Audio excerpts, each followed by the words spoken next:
Among the most enigmatic characters in the entire Bible, there is one who appears suddenly, without genealogy, without a past, and without an end. His name is Melchizedek, and although his story spans only a few verses, his presence spans thousands of years and connects Abraham, David, and the Messiah. Who was this King of Salem really? Why was he so important that Jesus himself was called a priest according to the order of Melchizedek?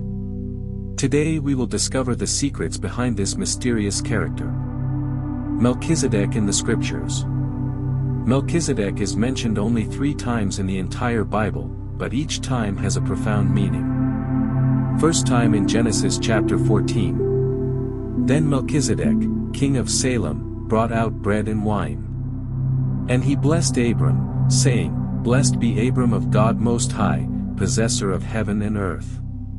This is his first and sudden encounter with Abraham. We are not told where he came from or to what lineage he belongs, but we do know that he was both king and priest at the same time, something very rare in ancient times, because in Israel these functions were separate.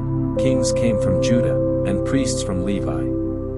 But Melchizedek united both offices in one person. Second time in Psalm chapter 110. The Lord has sworn and will not change his mind, you are a priest forever, according to the order of Melchizedek. Here, King David prophesies about the Messiah, affirming that his priesthood would not be Levitical, but eternal, like that of Melchizedek. And third time in Hebrews chapter 7. For this Melchizedek, king of Salem, is a priest of the Most High God, without father, without mother, without genealogy, without beginning of days or end of life, but made like the Son of God, remains a priest forever. The author of Hebrews presents him as a figure who points directly to Jesus, the Messiah, who is also the eternal king and priest.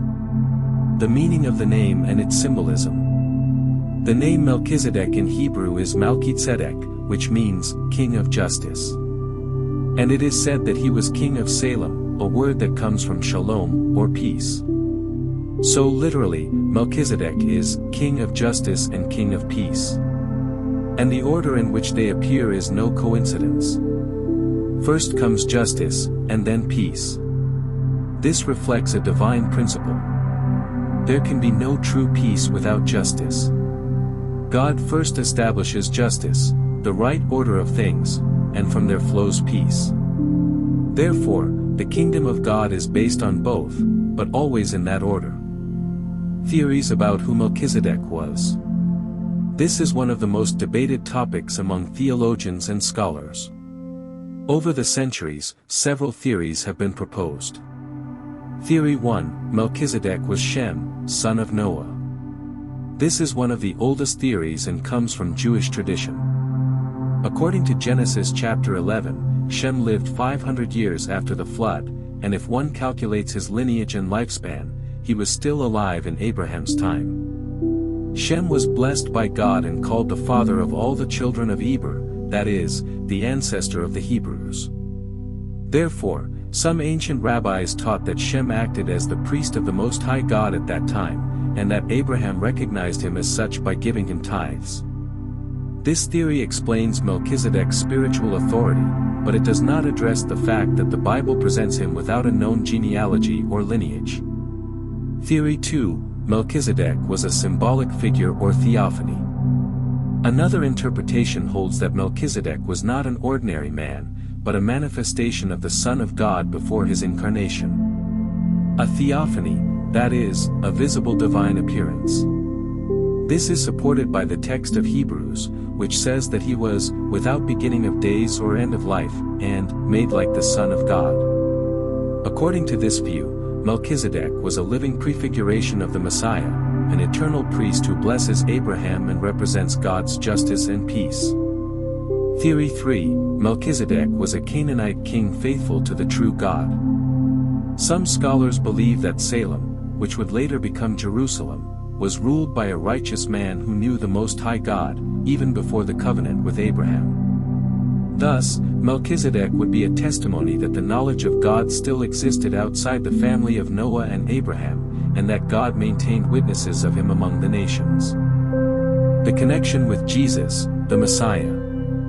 The writer of Hebrews explains that Jesus does not belong to the priestly lineage of Levi, but to that of Melchizedek, which is superior because it does not depend on a human genealogy.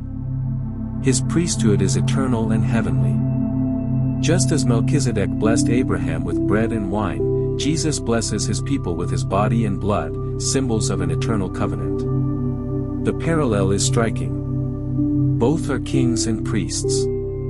Both represent justice and peace. Both appear by divine mandate, not by human lineage. And both bless God's faithful with an eternal covenant. Melchizedek appears only for a moment in history, but his shadow extends into eternity. His mysterious figure reminds us that God sometimes hides the greatest things in the smallest details.